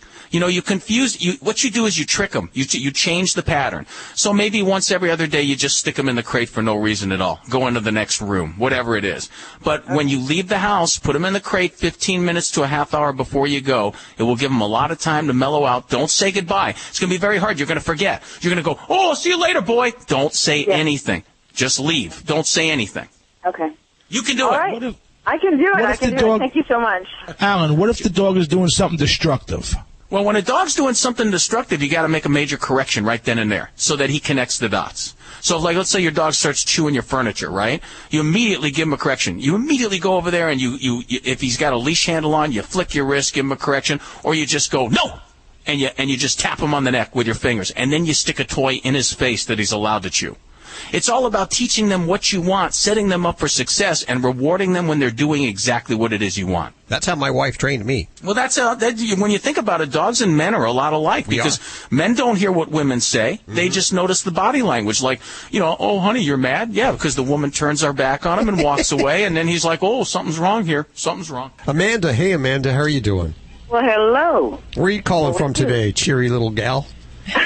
I'm calling for lovely Port Hueneme, California, little military town. Oh, I know. Give a shout out. Animal Radio started in Oxnard, California, so we're very familiar with that. Oxnard. Oxnard. What's an Oxnard? The nard of the ox. Yes. Hey, what's going on with you, Amanda? Well, my neighbor has like a multitude of cats, and she is allowing her cats free range in our area, so there's no control of them. They take the liberty of spraying my door, and they have made it their thing to do. And I spoke with her, and she denies that they do it, even though she knows that they're doing it. Okay. And do you have pets yourself? I have none. Oh, so you've already tried talking to her, and that's not getting you anywhere, huh? No. Okay. Well, there are some things that you can use as deterrents to try to keep the kitties away from your area and your property. Normally, my first recommendation is to go knocking on the door and to talk to the folks about that, because in many communities, even though cats are often let outside, there are leash laws, and to allow them to run at large is actually a violation of the leash law. So that's something I always like to try to kind of encourage them to take control of the kitty world there. The next things that you might be faced with doing are looking for those good deterrents that can help to encourage those cats to find out something else that's not so appealing as your house. And the first thing that I like to direct folks to are some of the wonderful motion-activated deterrent systems that are out there. And I have two of them in place, and I don't know what's going on. They jump up on the screen and sway. Okay. They do that. And do you have the kind that shoots out water or makes a sound? Mine, I understand, emits a high-pitched sound that humans don't hear. And I sort of believe that's a lie. Well, it just might not be maybe as offensive as we need. The one thing I recommend, if you can make it happen, is that they have motion-activated ones that actually hook up to your sprinkler. Basically sends out a big and when the kitty sets off that, or I guess even the mailman, so you're going to kind of watch how you set these things up. But when the critter walks through the electronic eye, the water gets turned on, and it, for cats, that's a kind deterrent, if you will. So that might be one option. There are also other ones that are motion activated sounds. One that is like a compressed canister that goes psst, and kind of more along the lines of a cat hiss. And that might be something else that's a little bit more up the kitty's alley than worrying about some of these high-pitched noises. And then, I like to try some natural things and throw in, along with all these other steps that I'm mentioning, use some citrus. Cats don't typically like citrus, so you can take things like lemon peels or orange peels and kind of put them in the area around where you want to avoid them from going through. So that's nice if it's a garden area or just somewhere off to the side, and change that as they kind of dry out and lose their freshness. But that can be helpful as well to just encourage them to not come to that area. Now, you said this was a door or it's porch? A screen door. Screen door. Okay. In most situations, if we have cats peeing in the house in inappropriate places, we would ask you to use an enzyme-based cleaner. Now, if you don't have a cat, you probably don't have this on the shelf. But if there's a way that you can kind of clean and disinfect the area, you'd want to go to a pet store and pick up an enzyme-based cleaner that helps to break down the odor of the cat urine. And that can be, a good way to try to take away some of the interest for them returning to the scene of the crime. And the other thing, I have had some friends that are kind of in some of the rural areas that have told me that using some of the different predator urines, like coyote urine, and kind of taking a little essence of coyote urine and sprinkling that in the environment, that, different type of smell, different kind of urine, but as a scent, it can be a deterrent because, cats don't typically want to go hanging out where some of these predators are, and that might be a way to kind of psychologically try to keep them away as well. But what's worse? Yeah, the coyote urine. The coyote urine or the cat urine. We could send one fits for another. Yeah, we could send Joey Villani over there to take care of your neighbor. No. Jeez, oh my gosh. Okay. We wish you the best of luck with that. There's a few ideas there. If you're still at odds ends, give me a call back, and we'll try to put an end to this, because I know it's kind of tough, especially if you don't have an animal, which is kind of strange that they're over there if you don't. Maybe someone who lived there before you had an animal. They did. They had several cats. But not that door. That door is brand new. Well, it was new 6 years ago when I moved in. Well, try some of those things, and then call us back if you're still having problems. Okay? I certainly will, and I thank you much. Have a great day. After I turned 40, my body started changing. I didn't feel as attractive as I used to. I started experiencing hot flashes, but the weight gain, that was the worst, especially the belly fat. I started taking Amberen, and I finally lost the weight. It was so easy. I feel as beautiful today at 50 as I did when I was 30. Thank goodness for Amberen. It rebalances your hormones naturally, which relieves the symptoms of hormonal imbalance in menopause, like weight gain, hot flashes, fatigue, low libido, and more. Amberen is the advanced all-natural formula, clinically shown to cause weight loss in women over 40, with no big change in lifestyle required. Amberen definitely made me feel energetic and sexy again. For a limited time, you can try Amberen risk-free and get a 30-day supply free. Free supplies are limited, so be one of the first callers right now at 1-800-417-0351. That's 1-800-417-0351. 1-800-417-0351. This is a referral service. Calls will be routed to an independent referral insurance agency.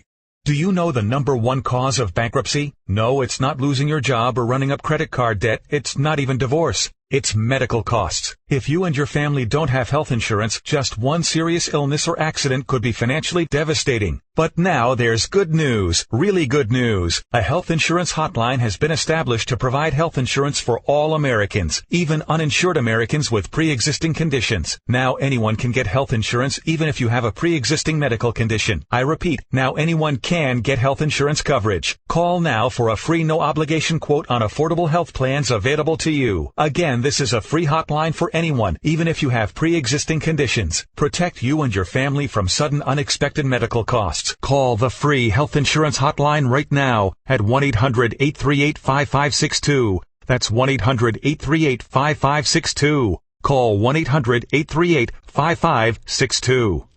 This is an Animal Radio News Update brought to you by Frolicat, the award-winning automatic pet toys that provide hours of fun for you and your pets. I'm Stacy Cohen for Animal Radio. A New York woman says she was beyond upset when she found out that her dog made an unplanned trip to Ireland on its own. It happened as Edith Lombardo Allback and her family were moving to Phoenix. She told ABC News that she put Hendrix, that's her 6-year-old English Springer Spaniel, on a United Airlines flight to meet up with her husband and her daughter. They already made the move to the desert. But just 7 minutes before Hendrix's flight was scheduled to land, Lombardo Allback got a call saying the dog had accidentally been sent to Ireland instead.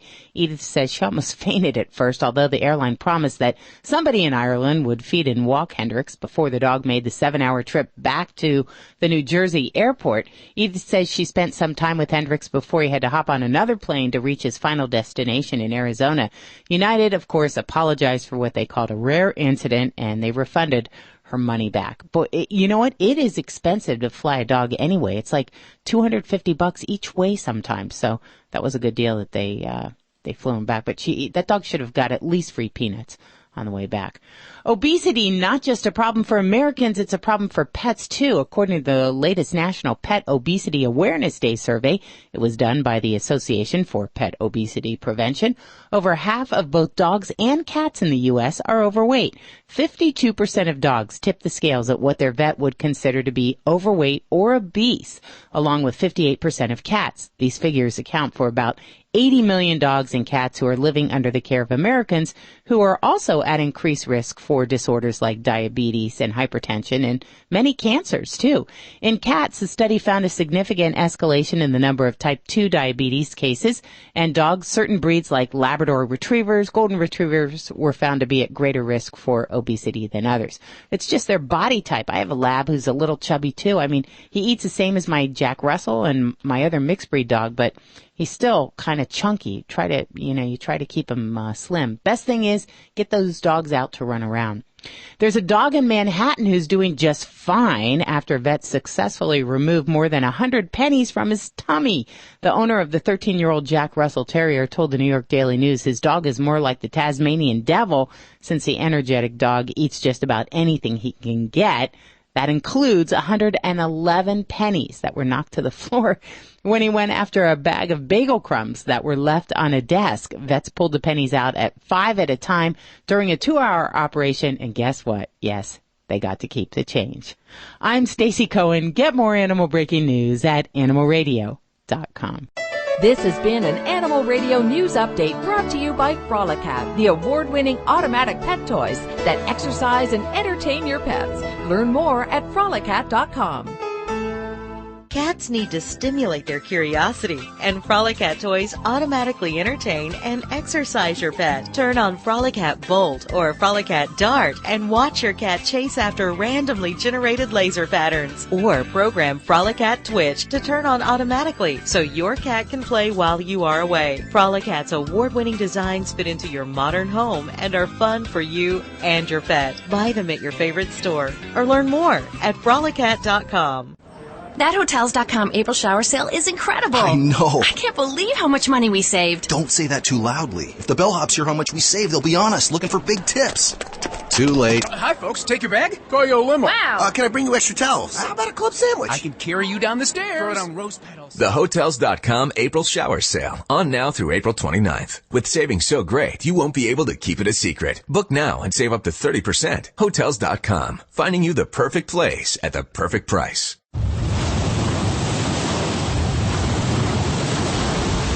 That's the sound of Selsun Science wiping out dandruff. Introducing Selsun Blue Sensitive Scalp.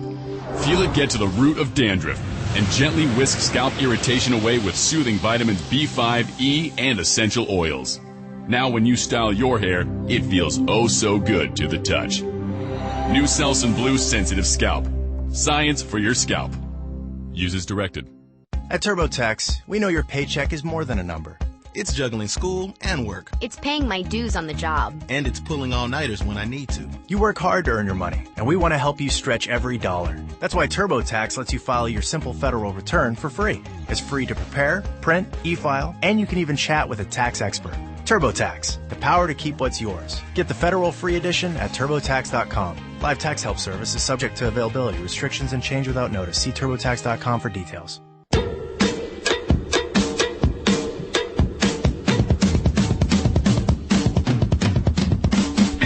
Animal Radio. Welcome, my friend. Hard to believe, just got off the phone, some brand new listeners. After 12 years, to find new listeners just is amazing. Thank you so much for listening. Where were they calling from? Was it St. Louis? Yes, they were on a brand new station. WHCO. Thanks, guys. Is this true? We're having the cat whisperer on today? Yes, we are. What is it, Michelle Nagelschneider? I think you've got that right. Okay, she'll be talking to your cats in just a few minutes right here at Animal Radio. I love her name. I think I have a little Nagelschneider on my neck. Can you look at Let's that, go Dr. on W? to the... We're going to go over to the Nagelschneiders for some bingo. We've replaced the Doppler weather with a Nagelschneider weather system. I'll take a taco and a Nagelschneider. If I had a gun in the studio... If I had a Nagelschneider for every time I said something stupid. Stop it! Joy, you're just sitting there going, oh my God. Help me, Joy. Don't have my gun with me, Judy. Nothing like having your Nagelschneider firmly planted on a Harley. That's right. Just watch the hair remover. That would be a great sitcom show, the Nagelschneiders. Okay. Can we get back to this radio thing? Yes, sure. Our dream team here, just in case you are new to Animal Radio, to my left, Dr. Debbie answering your vet medical questions. To my right, now is Dogfather Joey Villani. They swap places with dog trainer Alan Cable. They're playing musical chairs in the studio, it seems like.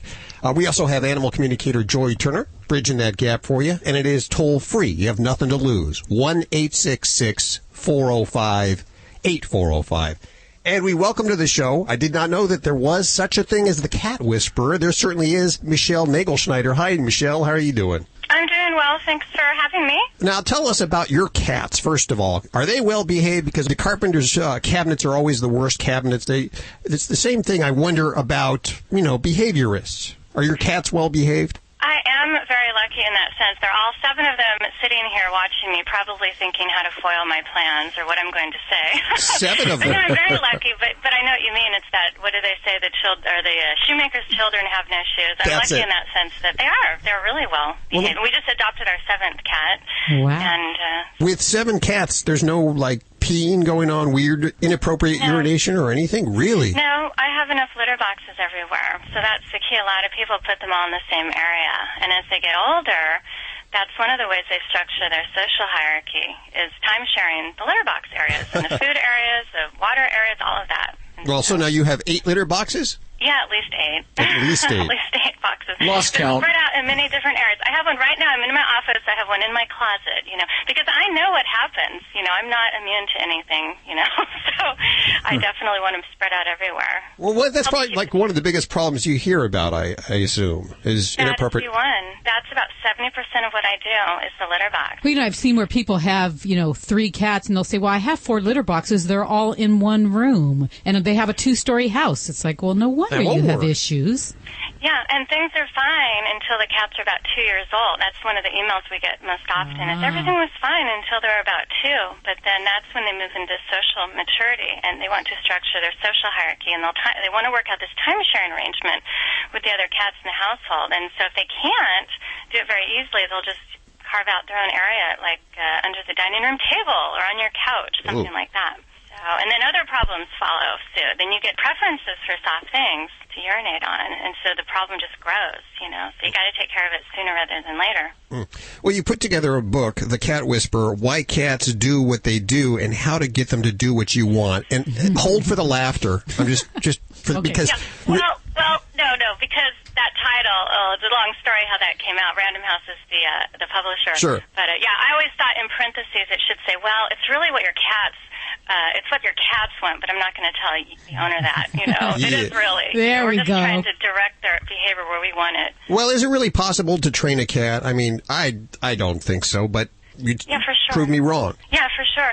Well, anything with the brain, they learn by experience. You can train a goldfish, Sure. and just simply the way to describe that, I always mention this to my clients.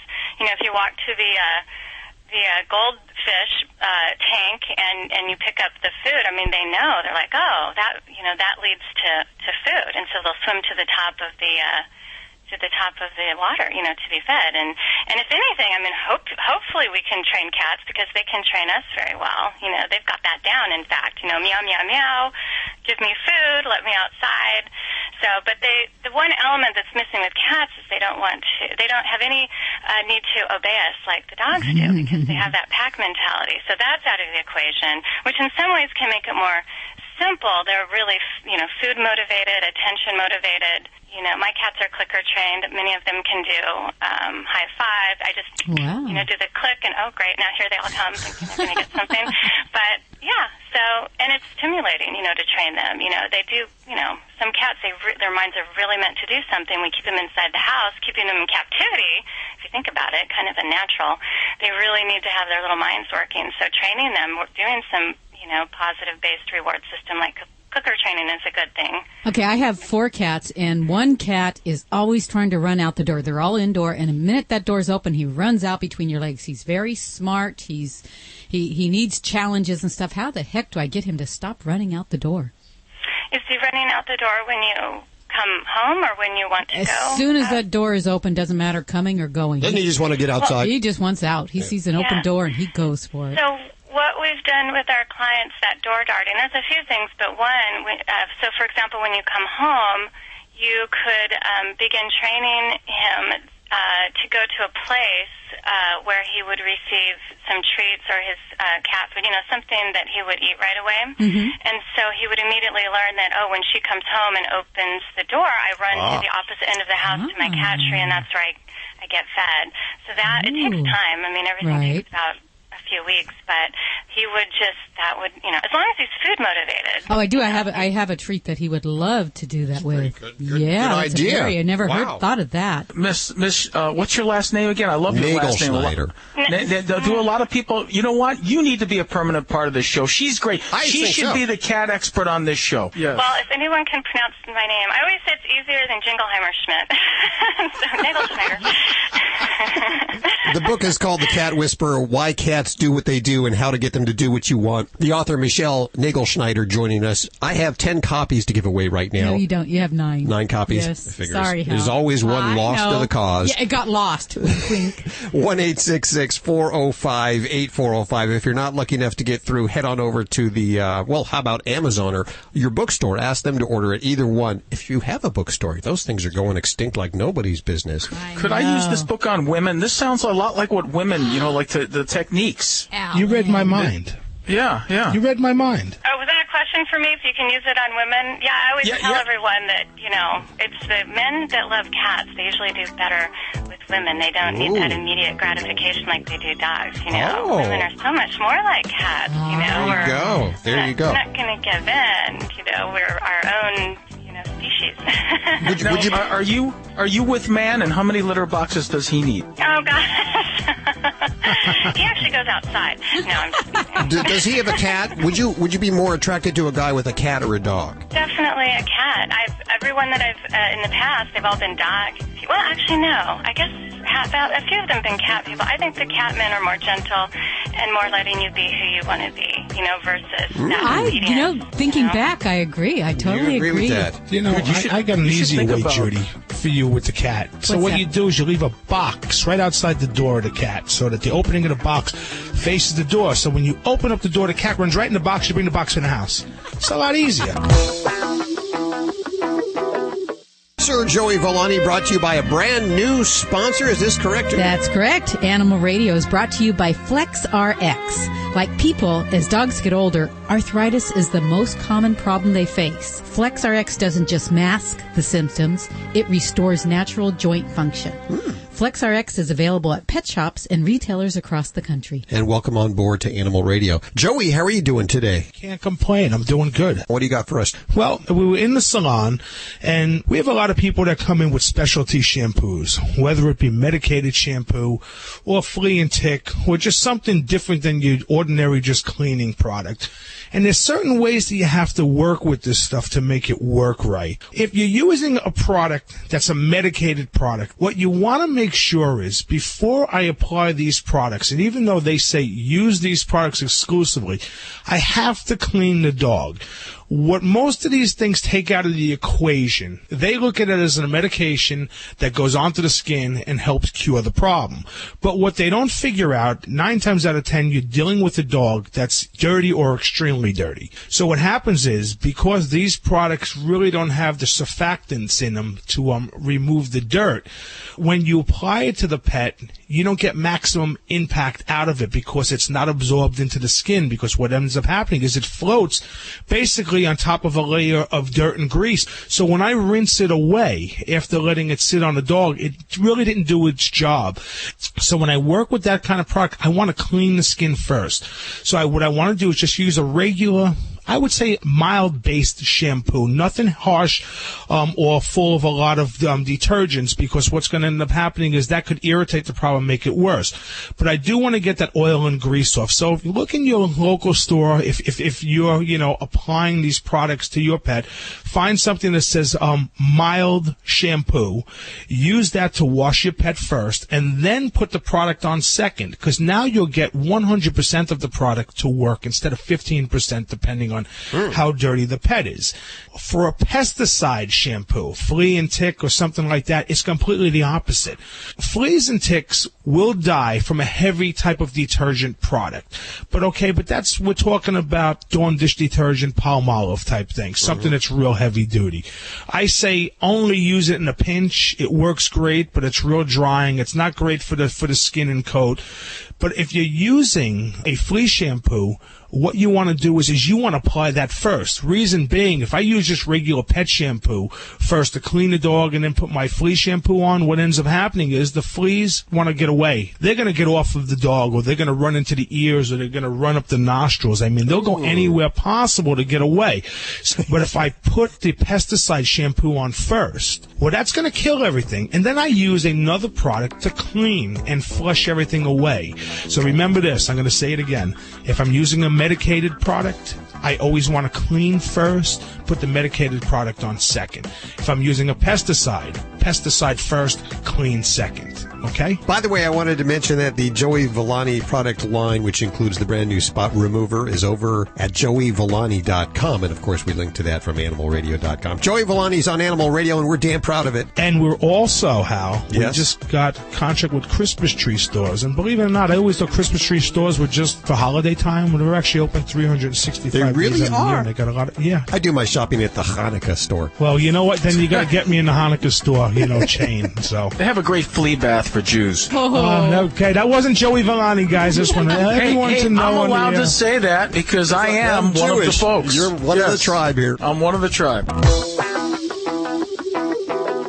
If you missed any part of today's show, visit us at animalradio.com or download the Animal Radio app for iPhone and Android. Animal Radio is brought to you by Natural Balance Pet Food, the finest food you can buy for the health of your pet.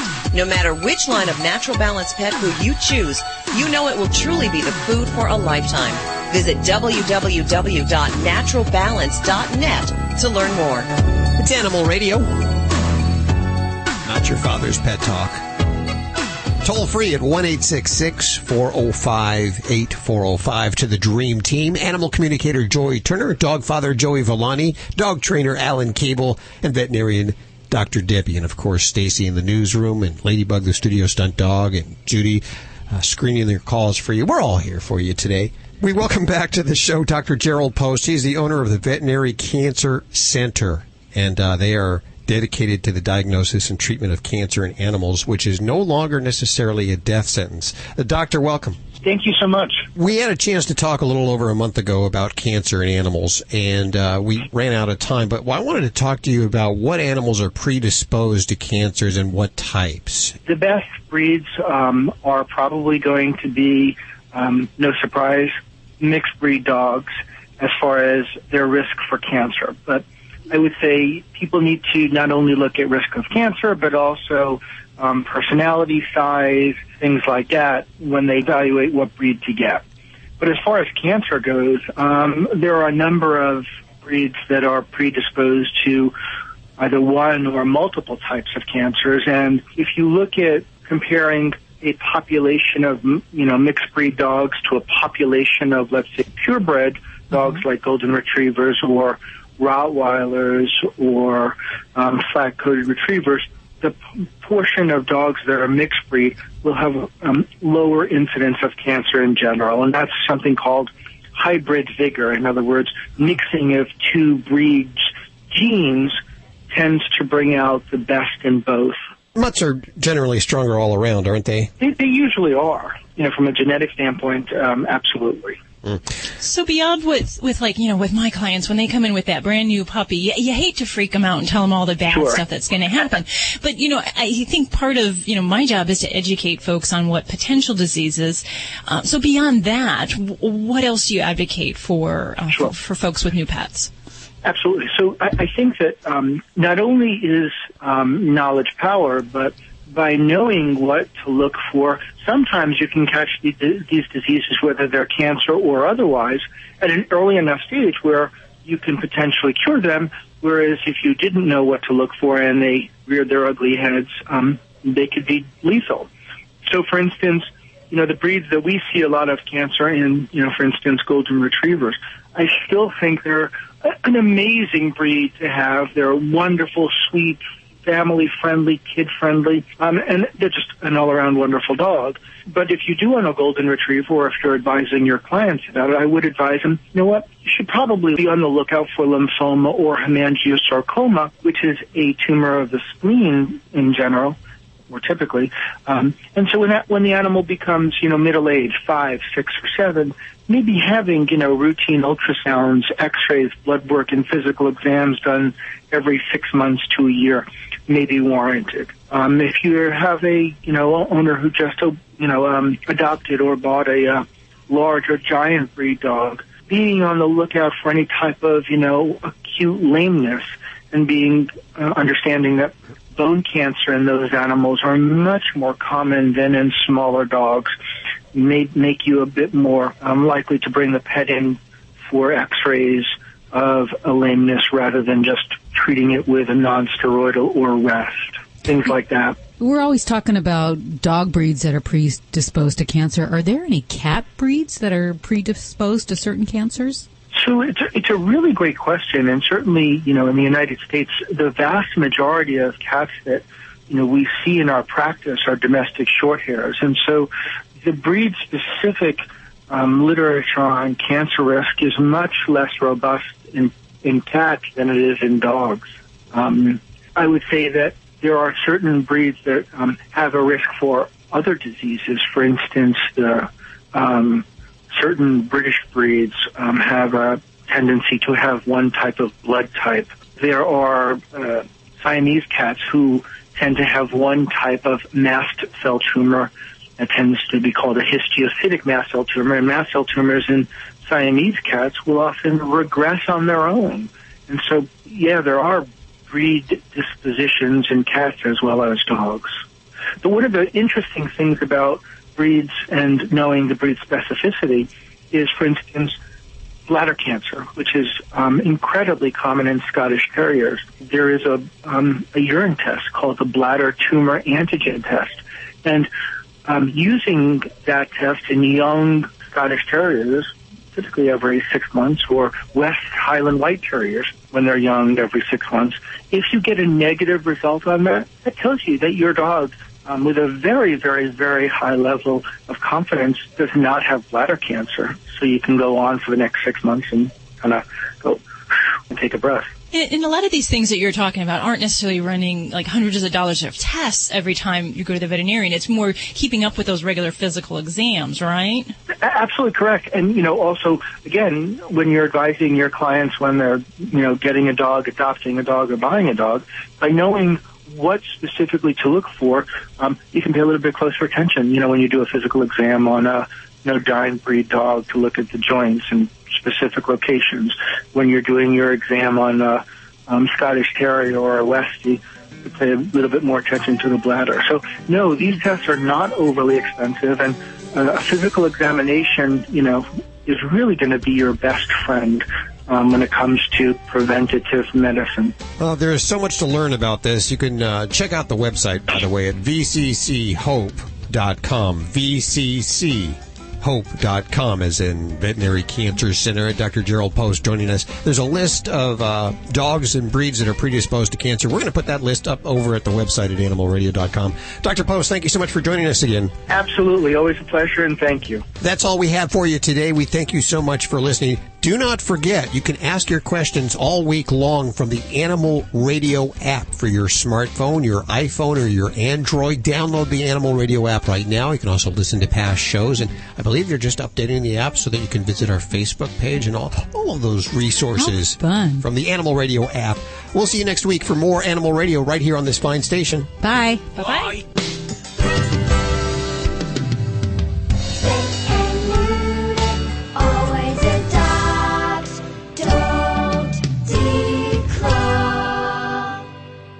This is Animal Radio Network.